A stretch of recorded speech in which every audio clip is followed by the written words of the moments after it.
It's my pleasure today to have Edwin Sumargo joining us. He's the head climate scientist, as it says up here, at the Massachusetts Executive Office of Energy and Environmental Affairs, which was kind of set up pretty recently, 2023, Edwin, to be like a centralized place for the state to store climate data, provide expert guidance, and to bring it all under one roof, led by Edwin. He has a PhD in hardcore climate science from Scripps out in La Jolla, California. And he worked as a researcher there as well on climate science before taking up this position. I'm really excited to hear from Edwin about how the state is viewing climate change in the future and some opportunities for people of all different backgrounds, STEM and otherwise, to get involved in climate science, climate resiliency in the state. So thank you for coming, Edwin, on a horrible day.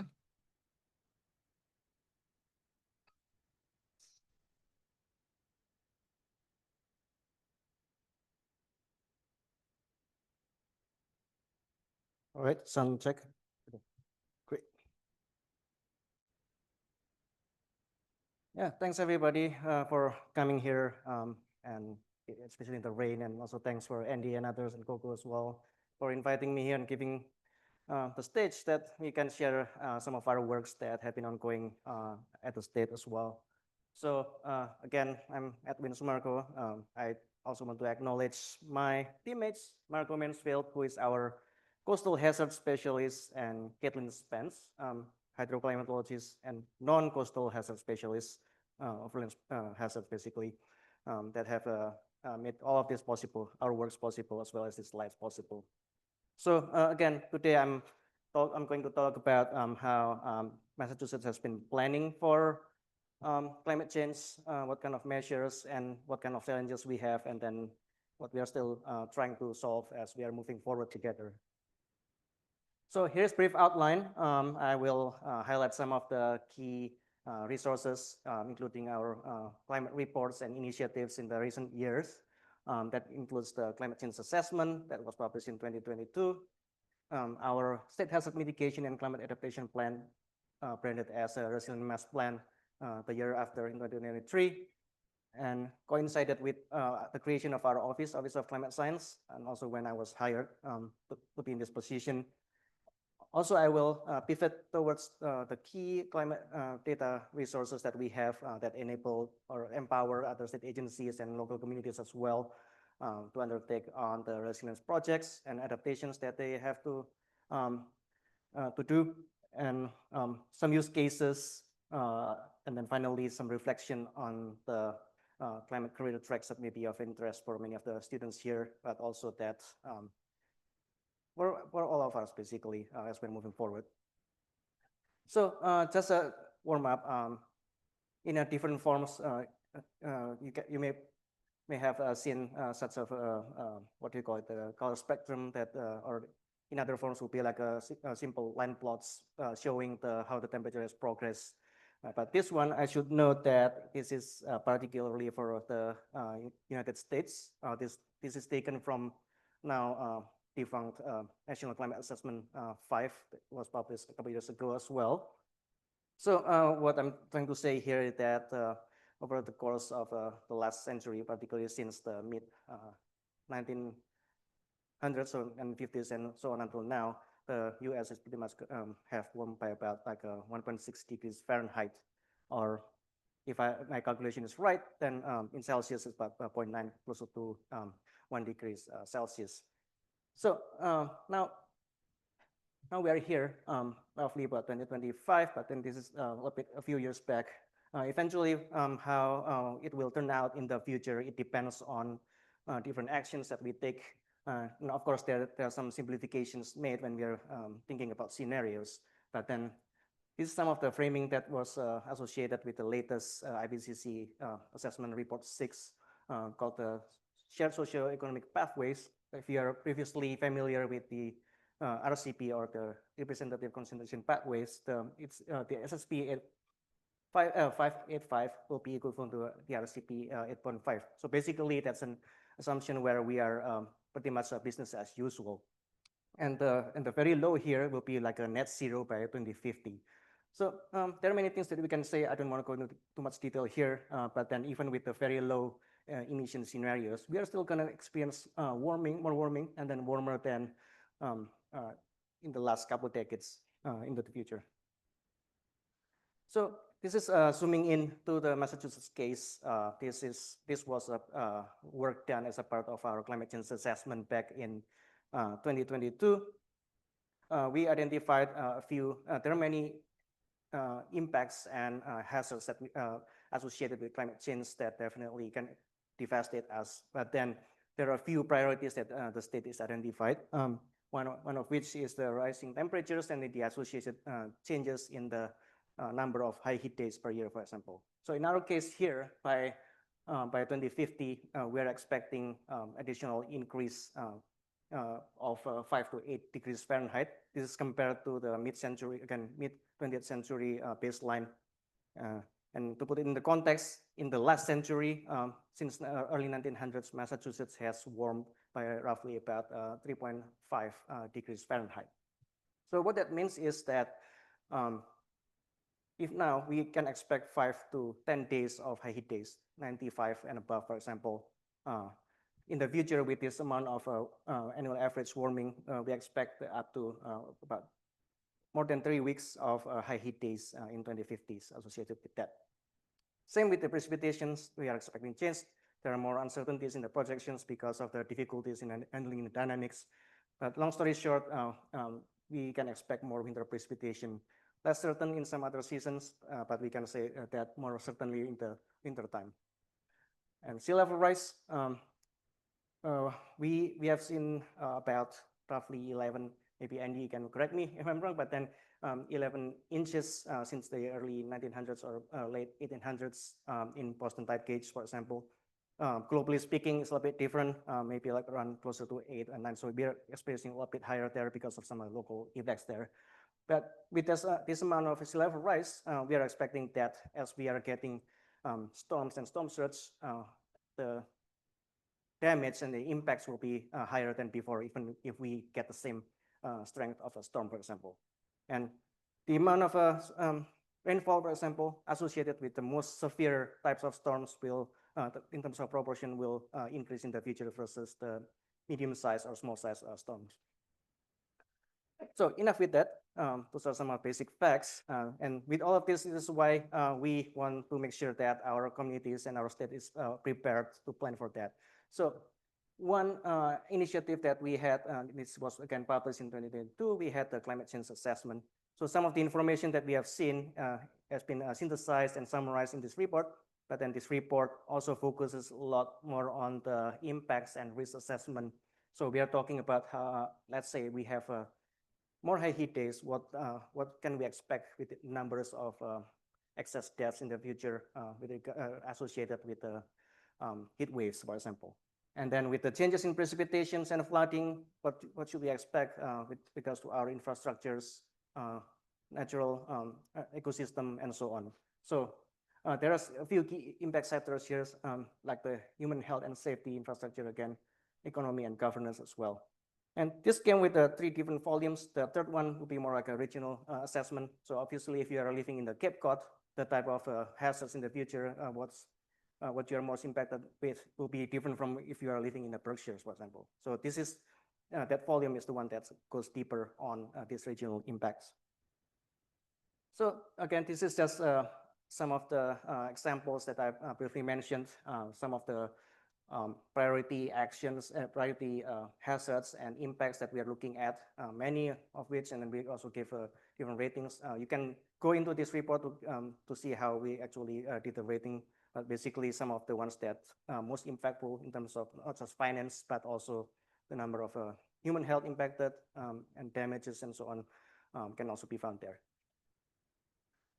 So following that, we had the ResilientMass Plan. This is rebranding from previously. If you are more familiar with that, back in 2018, we established the State Hazard Mitigation and Climate Adaptation Plan. So that's a part of the FEMA mandated work that every state has to undertake to plan for different hazards and climate change.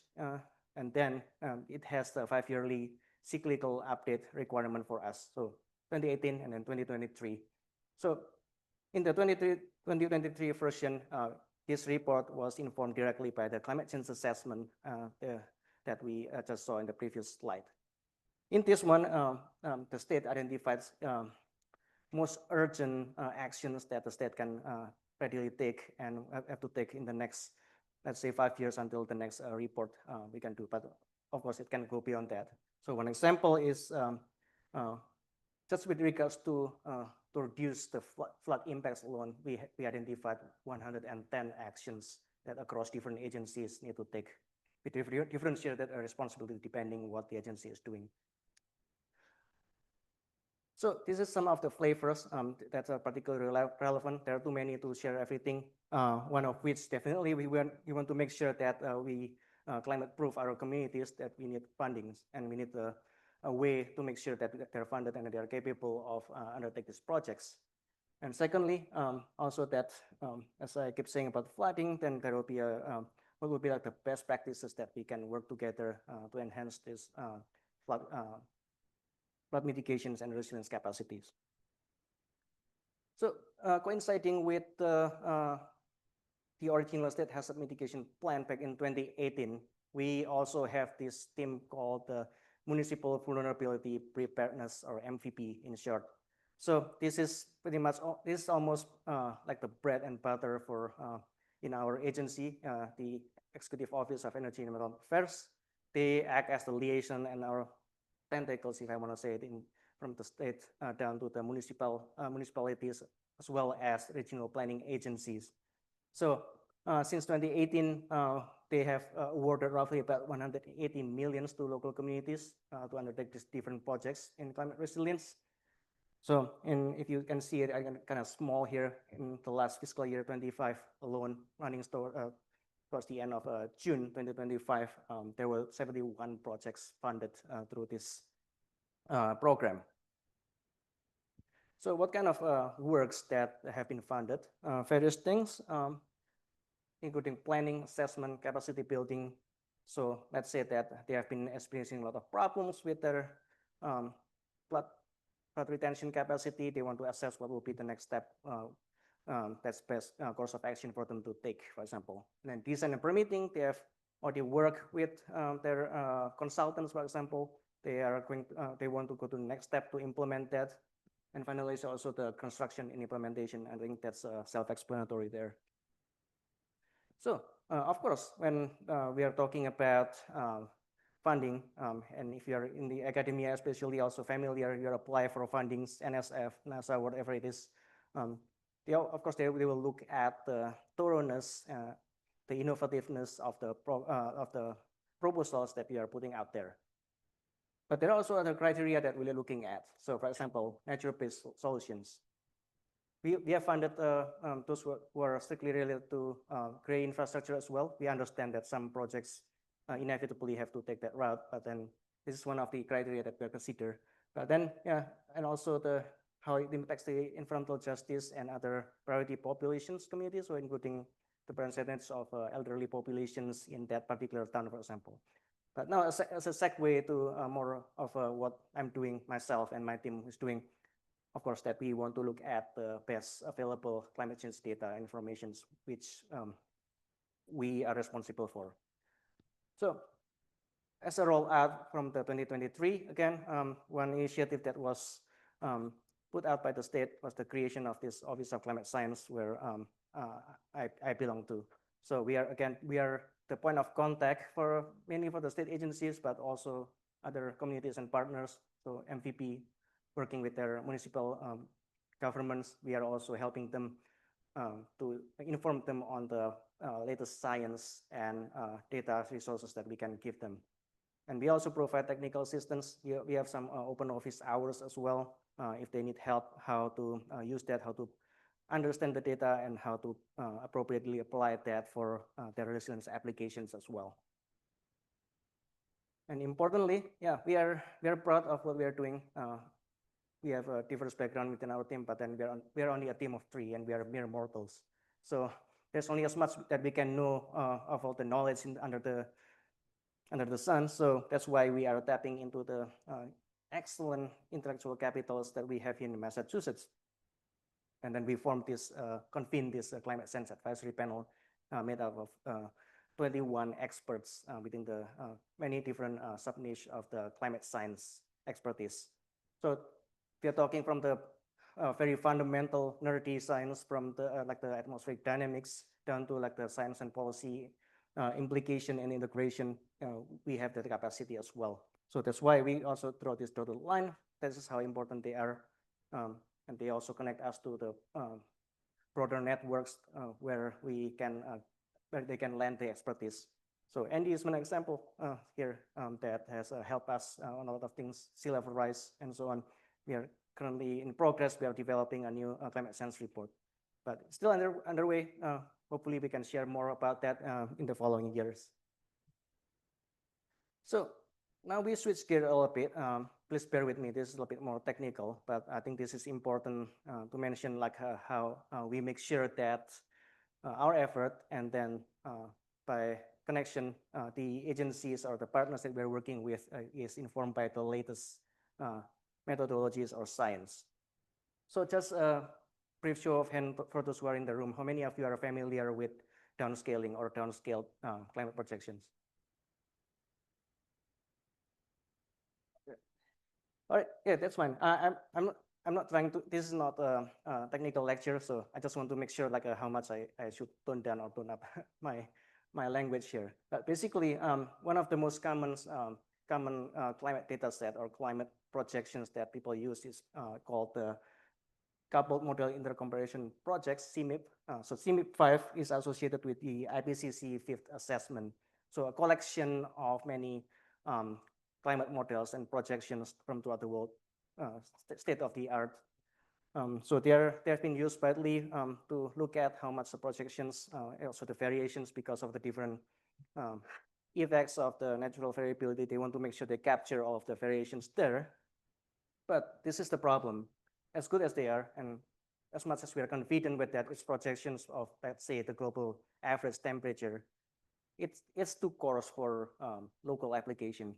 So if you go to the middle here, this is an example from California. And California is a much bigger state than Massachusetts. We see on the left-hand side is the resolutions of the original global climate model, 100 kilometers. On the right-hand side, when you apply downscaling methods, let's say in this instance is 6 kilometers, how much can you get more resolved features, terrain features, and then local microclimates as well? So in California case, you have the coastal area and then inland desert, and you have the inland valley where the agricultural and farming communities are very hot and humid in the summer, and also the high mountains of the Sierra Nevada. If we lose that resolution, everyone is going to be smeared out, and then there may result in maladaptations when we are considering the application of climate model. So that's why we want to employ these climate downscaling methods and when we provide our data as well. So I promise you this is the last step on this is that we also work with a group at the Cornell University to apply the so-called stochastic weather generator. So basically we are using what the mean and the statistic, the mean and the variance from this climate model, global climate models, and then resample that to generate 1,000-year-long statistics so that we can better capture and then be more confident about when we are saying things about not just the basic statistics like annual mean or annual total, but also like we are talking about how many high heat days we are expecting and so on. So see, these are some of the products. Again, this is just give you a feature, but then you may at this point ask like, how do we come up with all of these numbers? Why do I need a growing degree days, for example? It's because of the stakeholders that inform us what they need. So if any of you think you do something about this too, and then you don't see what I list here, please also let me know. So I can know about that and then also provide that in for the future, also for our reference. So again, like growing degree day, for example, our partners at the Department of Agriculture will appreciate that. Our partners at the Department of Public Health will like to see like what's going to be the changes in number of days per year or in the summer that will be above 95 degrees Fahrenheit. So so far it's been about along the line of temperature and precipitation. But of course, we don't want to forget about the sea level rise and then consequence on the coastal flooding. So I have to admit here, I'm not a oceanographer or sea level rise or coastal processes expert, but I will try to do my best to explain about this. So we also have what is called the Massachusetts Coast Flood Risk Model, or MCFRM in short. Basically, this is a high resolution dynamic probabilistic model simulation that ingests information from the climate projections that I've shown before, as well as the sea level rise projections as its input. So if you have seen like a picture, whether it's real model projections or sometimes in the advertisement for even a movie, right, they show this like a disaster where certain blocks of the city is inundated by water.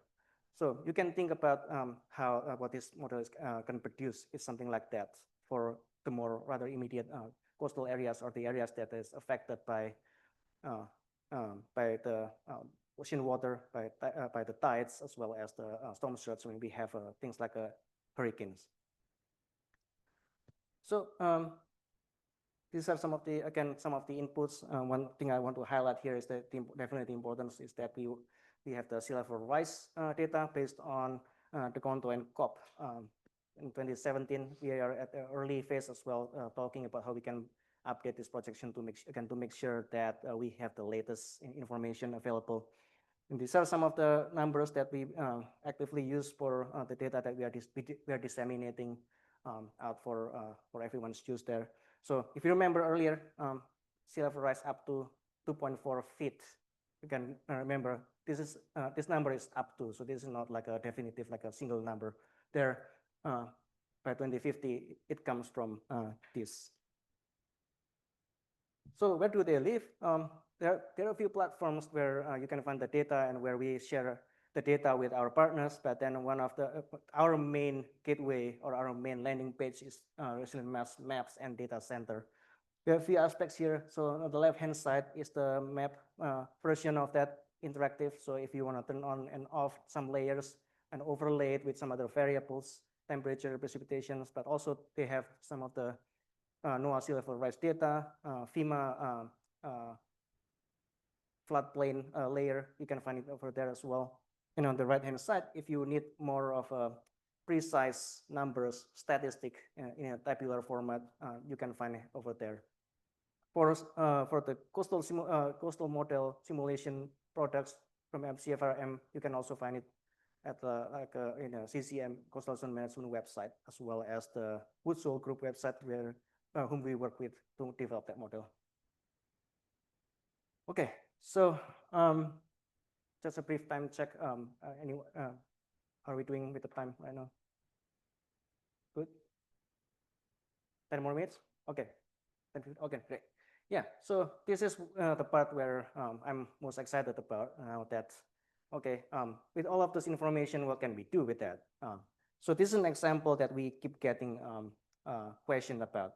You may remember a couple of years ago, Leominster event, like the devastating, very sad, massive flooding that occurs in Leominster. That not only the flood, but also like sinkholes and landslides in some cases that I heard. The local meteorologists called that nearly 10 inches of rain in the span of 6 hours, although the entire event unfolds within roughly close to 2 days. He called it 200-year event. I will come back to that later. Second instance on the lower part here is the Norwood Hospital flood in June 2020.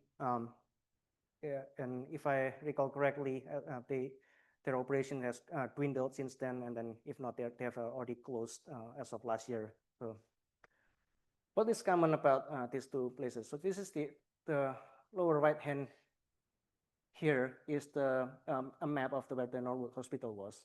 And then if you see this color like green, and then I don't know what color this is, like orange and purple, those are the FEMA designated floodplain locations. And you can see that this hospital is quite in the center, far away from the delineated areas. By no means that this FEMA designation is perfect, but then this should provide some of the alarm and wake up like why we see that in the somewhere far away from the boundary of that floodplain. So it's likely that we will see more and more those in the future, since the designated floodplain is based on the historical data. Now that the climate is changing, the profile of precipitations and flooding will be changing as well. We can expect that the normally area that was not flooded can be flooded in the future. So again, here I just want to get a sense. How many of you are familiar with concept of return period or annual exceedance probability? So we are talking about a 200-year storm, 100-year storm. Okay. Yeah, so yeah, this is a little bit of a complicated concept. I always struggle with explaining it. But when I say, let's say, 100-year storm, it doesn't mean that if it occurs today, we have to wait for another 100 years for it to occur. It doesn't work like that. So that's why I prefer to call it in terms of probability. So once in a 100 year means like 1% chance every year to occur. So a storm of 1 magnitude can occur with a 1% chance this year. Same thing for next year. It's independent in that sense. So again, going back, you remember that I mentioned, the meteorologist mentioned it was a 200-year event in Leominster. So if I trace this from data, this is from the NOAA Atlas 14, let's say 2 days with the amount of precipitation of roughly close to 10 inches, then it means like a 200-year event here. That's the now or historical data that we have. Now, how do we map to the future? This is from the, so this is NOAA Atlas 14 that I talked about, and then a few time slices in the future that we have from our data sets. We project in the future how this so-called amount of precipitations going to evolve to in the future. We see that by the end of century, it's possible that it can go up to like a 4% instead of 1% annual chance. So basically, what used to be a rare event, it will become more normal or more frequent. So I'm going to go on through this rather quickly. This is an example that we work with the MVP, successful case where they funded this project for their flood adaptation in the town of Hull. As you know, it is, I don't know what you call it, like almost looking like a peninsula going towards the sea. So they are very vulnerable to sea level rise and other coastal related hazards. And these are some of the preliminary rating that they had, obviously, that they are vulnerable to the storm surge and sea level rise, but also still extreme precipitation flooding. So a lot of numbers here, but this is just to give an example how they look at that, the risk that they see in the future for 100-year storm, for example. What does it mean for stormwater flooding and also for coastal flooding? So with that number, they can take that in their design or when they are trying to improve the resilience of their infrastructure. So let's say pump station, how many feet do I need to raise that so that it will become more flood-proof in the future, considering the changing climate. Now, this is the last part, and I hope this will continue not just here, but then towards the Q&A as well. What can we do from here? This is the part where it's a bit, it's both exciting, but also tricky, where there are so many avenues that you can take when you're considering career in climate. And especially that now I don't want to go into the doom and gloom scenario, especially with the current political climate that is happening in our country. So I want to take this in a more positive direction, like what types of works that you can do. So this is more, I'll start with more of a traditional path. And quite a few of these pictures are the one that I took myself when I was a grad student and postdoc as well. These are my this was my lab mate, digging pits, installing soil moisture sensors. So don't think that when we are scientists, we are just we will fully nerd out every time and then just stay in front of computer. Yeah, we do, but then we also get out and we have to be able to haul large and heavy equipment, trying to install that as a part of our job. But anyway, there are many different paths that you can take. You don't have to always get a PhD or double PhDs, even or triple masters or whatever it is. But then there are many ways you can contribute to the climate resilience. So one example, Edwin is a scientist, even as an operational forecasting, like weather forecasting, you're directly and indirectly are working for the climate. You're making sure that the population is safe from weather hazards. And for you to know about that, you have to also have to know about the climate trend and then what we're looking at towards the future as well. And me as a climate scientist who is more focused on the long-term, bigger picture, I always find it rewarding when I talk to somebody who's in the operational meteorology to get more of a intricacies in the sense like also how to interpret the results that I see from the climate models. And for those who are in the oceanography, of course, that you can be on board of a ship measuring an offshore mooring, for example. There are some excellent, what do you call it, examples that I've seen. I know this is just a side gig, but then I know a case where they had to sail from Iceland to Azores doing measurements. So they fund you to do that. Yeah, but anyway, there's also snow observations to aircraft and so on. So if you don't want, if academia is not your suit, there's always government and private sector. So I myself in the government sector, some of my teammates, I will share briefly also how they journey through the private sector. But basically there are many things that you can do. Same like scientists, researchers for private sector and government as well. Resilience planner, emergency manager, that's important. And also science communicator as well. It takes quite a skill for you to be able to understand this, the complex science and translate it to a language that everyone can understand. I myself have struggled a lot with that. I'm still on the steep learning curve on that part. And I know that to greater or lesser degree, even scientists, we also have to have that capacity as well. So I briefly talk over lunch with someone here in front here about like are we heading towards the doom and gloom or should we be more optimistic? It's rather complex, more complex than that. So I'll just use a quote from John Holdren here. Like we basically have three choices: mitigation, adaptation, and suffering. We are going to do some of the each. But the question is, what mix is going to be? The more mitigation we do, the less adaptation will be required, and the less suffering there will be. So yeah, this is the structure of our team where I work with. I'm on the adaptation and resilience wing, and we also have our decarbonization or mitigation path wing as well, where they deal with how much of the carbon emissions we should track, and then how we can best make sure that we cut down in the future as well. So that's what they do. So this is my personal journey. I will, depending on how much time I have, I can go through rather quickly. But basically, I majored in atmospheric science, minored in math, did my thesis on aerosol clouds interactions in undergrad. I also did some summer internships in coupled climate and hydrologic model at NCAR in Colorado.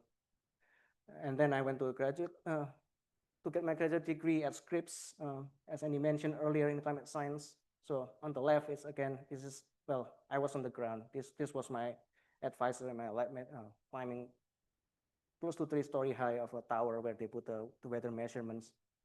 Of course, this is the computer simulations that I work with. And postdoctoral training and then as a research analyst as well. Again, it's not just purely number crunching and then writing papers, but we had the excitement of going out during the storms and launch weather balloon, went to the streams to collect samples as well. And then here I am. I'm a climate scientist at the state. So I also asked my teammates. Here's Sumargo, personal journey. She's the coastal hazard specialist. She went to undergrad at the University of Washington, doing a lot of on the more geologic side of things as well. And then that's her own internship in geospatial data science. So if you are working with the GIS data, that's what it is. And then some of the work that she had with the AmeriCorps aside from the academia as well. She went on the graduate degree in coastal geology, got involved with the NOAA Fellow program where she finally got plugged into the state side and now full-time employed with the state alongside myself. Caitlin is the hydroclimatologist, non-coastal health specialist. She has more of a engineering background, so more like a civil environmental engineering. So if you're talking about more hardcore, how do you model flood once the rainwater has reached the ground, how it permeates through the soil, and then how it comes up back out in the streams, how the process looks like in an urban and non-urban environment. She's the person to talk to. And then same thing, but then she also had some time in the private sector consulting, Kleinfelder in particular, to work on similar topics, and then now she is with us as well. So she produced this figure that I also showed earlier. Okay, so that's basically what I have for today. So I'm happy to answer any questions that you may have.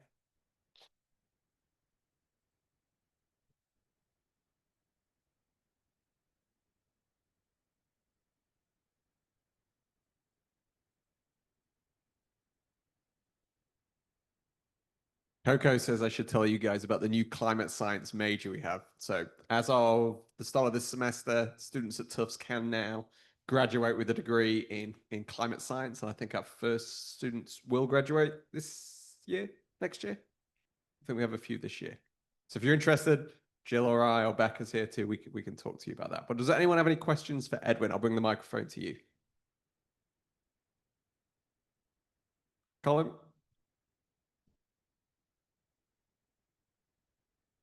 Thank you so much. You know what fascinated me early on, you said you have a staff of 3 people and you showed us their trajectories. And I'm thinking how many municipalities we have in this state of Massachusetts, which I don't know the number, but it's got to be in the hundreds. 351. How many? 351. Okay. 851. 351. 351. Okay, so there's 351 municipalities. And just imagine that even a half of them decided to email you and ask you for data in a day. I'm thinking you're overwhelmed. And yesterday I had a conversation with a colleague who said, who do we write papers for as professionals? Most of us don't have time to read everything. And so you're providing a resource so these municipal people don't have to dig into all the data and figure it out for themselves, which is totally amazing. Do you use AI to help write your reports, to help you synthesize? You're experts enough to know if AI is giving you bullshit, but I imagine you could use AI in a really powerful way. So I'm curious if you could talk a little bit about how AI fits into your day, your week, your year. That's my question. That's a very good and loaded question, to be honest. So at least in our agency, I cannot speak for other agencies, that we are only rather very recently in the less than a year where we start to employ AI. I personally have not used that. I try to avoid it for now because of some of the concerns that they have, not about security concerns because they have a closed loop AI, but then more like the quality of the answers that they get. So, but to answer your questions about whether I use AI and let's say helping the municipalities, we don't yet. We think that maybe the AI is not there yet, and also that we are not as well versed to actively integrate that into our day-to-day work. That being said, we have already in some examples that is less of a, I would say less of a stick kind of a projects or works. We started to try to see what the AI say about blah blah blah, for example, and then we see if we briefly read that and then it makes sense, we can use that because that can definitely accelerate our productivity. But long story short, in terms of AI, I would say right now, at least for us, I'm not an AI expert myself, but then we can start to use that again to improve productivity, but also with a grain of salt that we have to be a little bit critical in terms of not just accept whatever it says and then copy paste to our document, for example. That was easy. So I was really struck by the Norwood Hospital flood and the map, and I understand that it's a once in 200 year or once in 100 year probability. But do you have a sense of why that map was so wrong in that case. It looked like a very safe place to build, and how recent are the assessments of the flood zones by FEMA? So I cannot fully speak on behalf of FEMA, but from the FEMA flood layer itself, again, as far as I understand it, they built that based on the historical data. I know that they have also talked about improving that in the sense they are trying to see towards the future projections. Even with the historical data, they may not necessarily account for the non-stationarity and how between, let's say, the 50s and 2000, how much it has changed. But again, given what's happening at the federal level, I'm not sure. I haven't heard much since the last time that they are planning to update that. So that's one reason why it can get wrong. And then the second reason, which is more difficult to answer, is for stormwater flood to occur, there are many factors occurring. Of course, that the heavy precipitations is a big factor and a contributor to how much water there can be on the ground. But again, this is a bit pivot here. But then if you remember, like recently also at the Texas flood, very bad one, a lot of fatalities among children. I saw there some people are talk about there were some other areas in the state not too far away experiencing similar amounts of precipitation, but they didn't see that flood. So there's that local factors. I don't know how the stormwater works. I don't know if it's plugged or not. Is it in a good condition and quality? And in some cases, also like nearby there is probably a dam that failed. In the case of Leominster, that's also a factor in contributing to this flood. So I would say it's a mix of all of those things as well. I have to be honest also that I'm not super familiar with the Norwood surrounding and what contributed to the flooding back then. But then those are some of the usual suspects and possibilities what happens when such floods occur.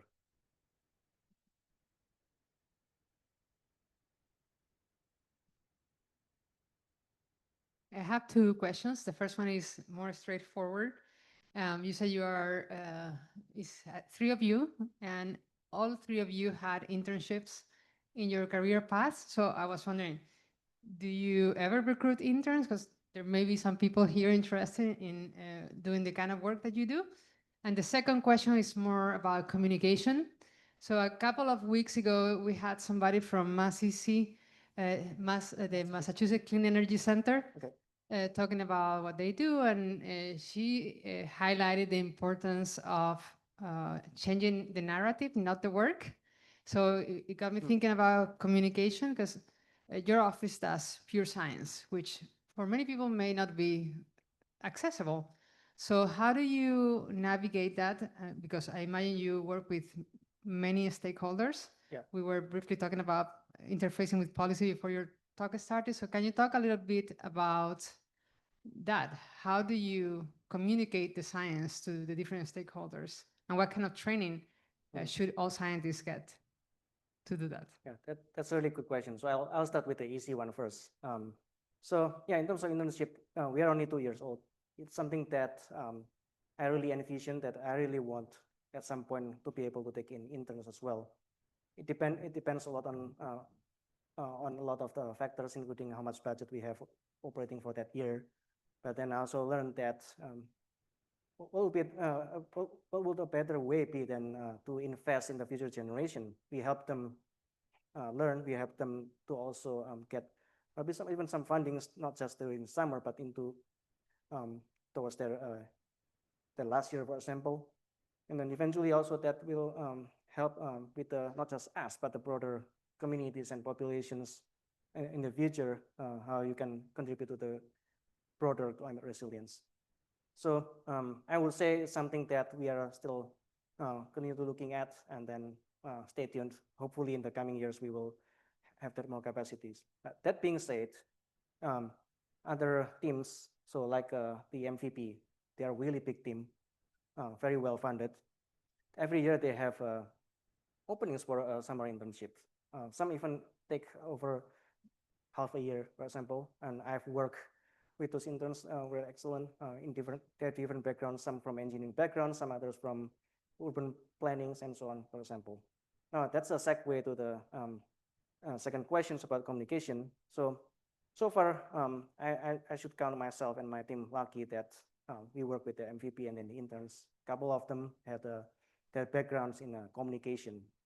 So I personally learned a lot from them. How do we communicate to not just the general public, but also to like the practitioners on how to translate this pure and nerdy science to what is really applicable for them. So it's a challenge, I should say. I continue to learn, and sometimes it takes time to really sit down and just listen to them, what they have to say. From that, we can build that common ground and understanding how I can custom tailor not just the product, but also the message, how they can really take this into their actions. So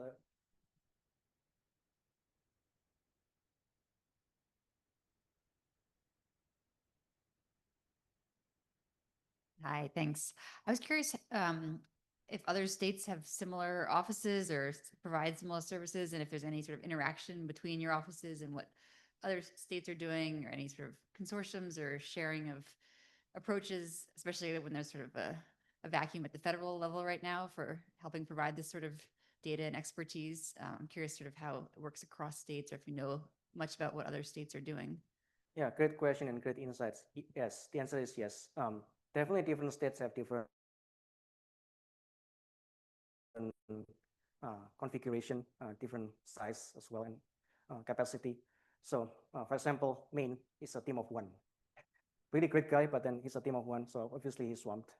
Some other states, also in the case of Maine and then New Jersey, for example, they sit at the university, like the academia.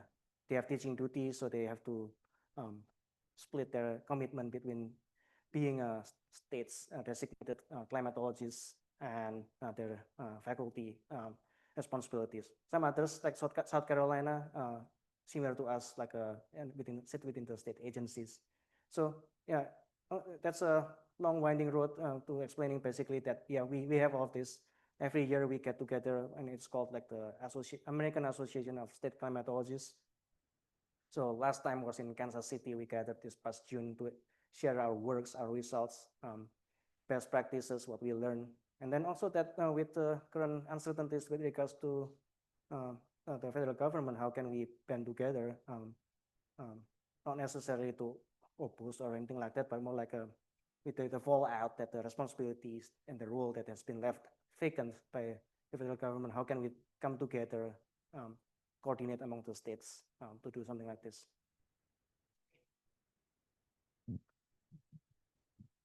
Any more questions for Edwin? Can you tell us, Edwin, about compound events and how they show up in efforts to project future changes, where typically we deal with very siloed? There's a precipitation. I'm thinking about the report that's going on at the moment. There's a sea level team, there's a precipitation team, there's an extreme temperature team. But what about compound events where several of those things can come together at once? Yeah, I have to confess, I don't know much about in terms of physical processes for compound events. It's something that I would myself consider that as an elephant in the room. Everyone knows it's there, but then it's hard to say, because if we don't have like a really good grasp and handle on the, let's say, one area or one aspect of the compound events, then it's even harder. I don't know how we can imagine to see that. So what Andy is mentioning here is, let's say that we have a massive rainstorm from nor'easters or from hurricanes, where you get both rainwater, stormwater floods, and the coastal flood combined, for example. How do we handle that? Yeah, that's a good question. I don't have answer with, but then something that we have started looking at, how we can better tease out this problem. Okay, if there's no more questions for Edwin, can we say thank you for being here one more time?